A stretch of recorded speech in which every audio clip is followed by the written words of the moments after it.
Joining me today is Jake McAllister, singer-guitarist for Sunliner. Sunliner is a punk band from Leeds in the UK. They were formerly known as Jake and the Jellyfish. And you guys have stayed really busy during the pandemic with a slew of singles, and you have a new album coming out. Yeah, 4th of November, which we're very excited about. It's been a long time coming. Yeah, it's been a while since you've had a full length out, because I know that you've had a bunch of singles, and I think there was a couple of them you can kind of combined into like a 2-song EP. Yeah. Well, I mean, it's kind of how things work nowadays. Like we kind of especially when we changed our name, we really wanted to sort of get out the gate with our sort of hit the ground running a bit. So we did this. It was also our first time working with Lockjaw Records, who are really good mates of ours. So we sort of wanted to do a couple of songs EP, and then we've just sort of been like slowly creeping songs out over the past couple of years, really. Will the singles be on the new album, or were the singles just kind of like it, to let people know that you guys are still working on stuff? So I think initially they were meant to be, but ended up not really being on the album. So the past couple of singles that we just released will be, but the first ones we recorded and put out aren't. And I think again, well, with the with the pandemic, and like I said, we were very fortunate during the pandemic being close together. It meant that we got to do a lot of writing, and we ended up writing more than we needed, which is not really a bad position to be in, which is nice. Yeah, definitely. I've heard you are big fans of The Simpsons, and Yeah. one of your new singles, I Call Him Gambler, includes a reference. And, I was racking my brain when I was listening to it, trying to figure out what the reference was. You care to share? And what are your favorite episodes of the Simpsons? Oh, it's endless. I think it's one of those programs which like a lot of people I know, probably a lot of people out there, and like where it's one of those programs where I come back to it like time and time again, especially like first like 2 to maybe 13 series, and it's just like can be just on in the background. Do you know what I mean? And you just kind of dip in and out of it. When we played the fest, we were meant to be playing the fest before the pandemic hit in Florida, and they were asking us which was our favorite like horror film, because it's on over Halloween. And the first thing I did was like get in touch with the band, was like, which is the best Halloween special of The Simpsons? Like that's what we need to have down. But yeah, I think it's I mean, that single in particular is just we just didn't have a good name for it. I couldn't think of a good name for it, and I was watching The Simpsons one day. I was like, we've got to have that. Yeah, I completely misunderstood, because I thought it was like in the lyrics, so I was like listening to the lyrics really closely. It's like a little bit more. No, there is actually a sneaky Simpsons reference in there, but it's quite hard to pick up on, and it's kind of very much. I kind of haven't told anybody. I was like, I'm hoping somebody will pick it up one day and get back to me. I'll have to listen a little bit more closely. And the videos you recently done were pretty unique too. Joe, Joni, Mary, and Maria uses film and cartoon clips, and Gambler shows the band punching clocks in the working world. And Salad Days looks like it's going to be an homage to Tony Hawk Pro Skater. How do you come up with the concepts for the videos? I think it's kind of basically we don't have a lot of money, so it's huge, and especially like again during the pandemic when we're all just kind of like sat around thinking of stupid ideas. That's what we did basically. We try and do as much as we can do with as least amount of money possible, and it's just constant like ideas back and forth with the band, like what would be in reality the silliest video that we could possibly come up with most of the time. And then also like with our budget constraints, it's like, well, what can we do that would be fun? It's like with the new video, I mean, I assume it's coming out tomorrow, so I'm not sure when this comes out, but we found out that Kafs, our bassist, was number 11 in the world at one of the levels of Tony Hawk. So we were like, how could we make this into a video? I think it's also you gotta try and get people's attention somehow. And as much as I love a really well-made video, we've all seen bands play in, a warehouse a lot of times. So we try and, and hopefully the songs are serious enough as it is. So it's time to be silly, I suppose, when you get the chance to be. Yeah. For some of the singles, you worked with Frank Turner as a producer. How did that come about? We've known him a bit beforehand. I used to run a podcast and I did an interview with him on that, and our guitarist has known him for a long time, and so we were just like there was just a bit back and forth. And he during the pandemic, obviously, like a lot of other musicians, he didn't have any income, didn't have anything like that, didn't have anything to do really in terms of shows, and so found himself a lot of time. So he set up like this awesome studio in his garden, and there was just a bit of conversation with him, and he was just like, "Oh, I'd love to record you guys." And so yeah, we went down and did that. We were like, yeah. I mean, like we were in the middle of writing the album as well, so we wrote 2 songs specifically for it.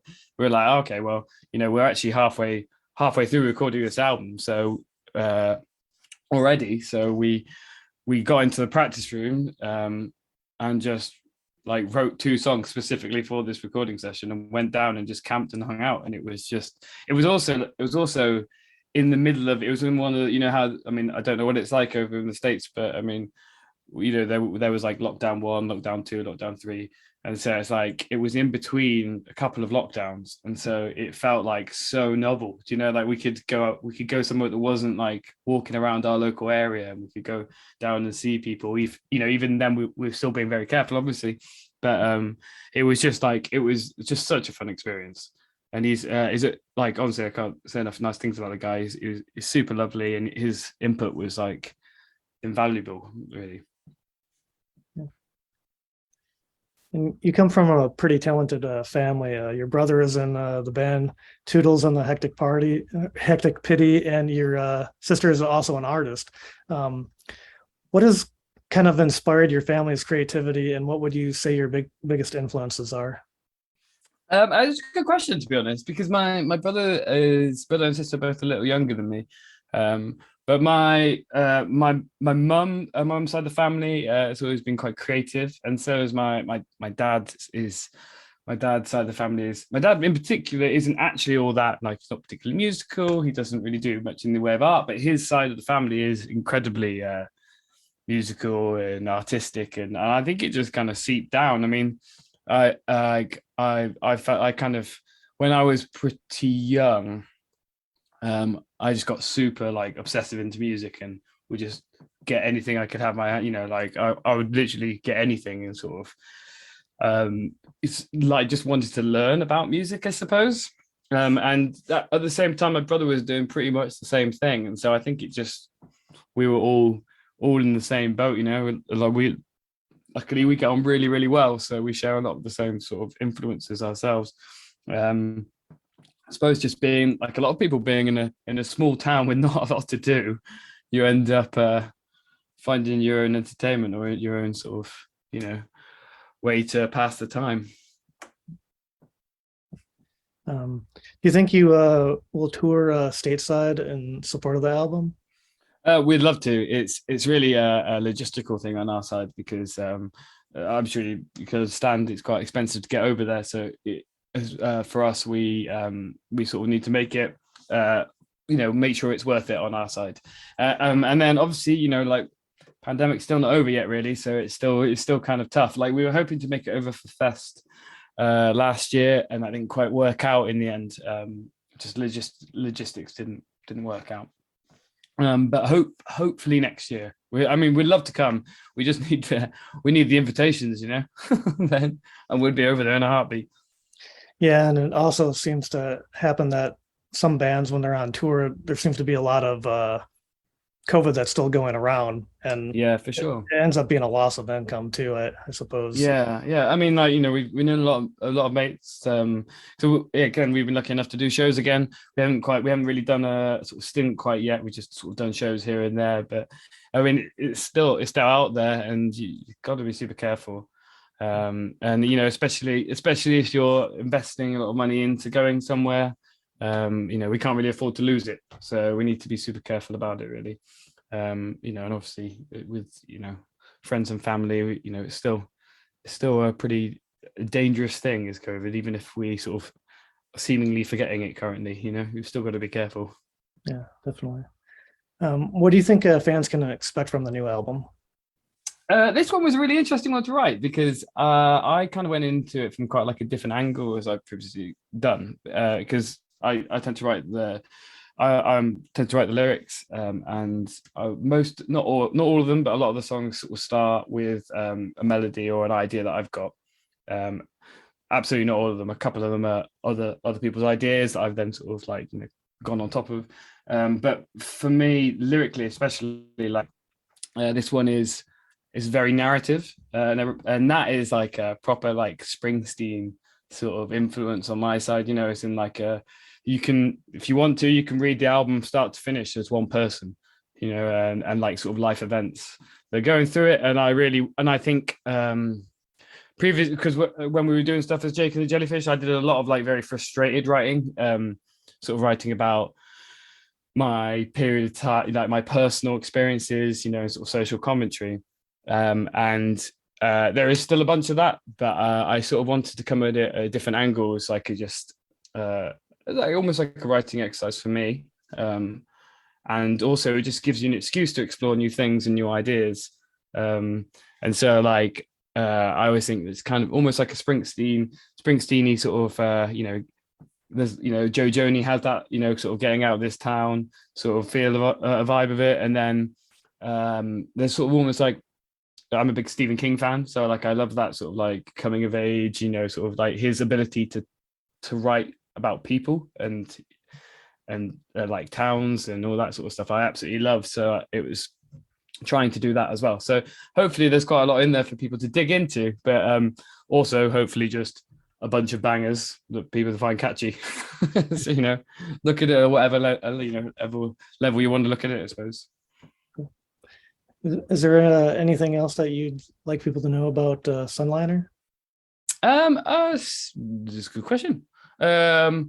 Not really. I mean, like the album comes out in November, and we're like all really, really excited about it. Like it's the most complete thing we've ever done, and we spent a long, long time on it.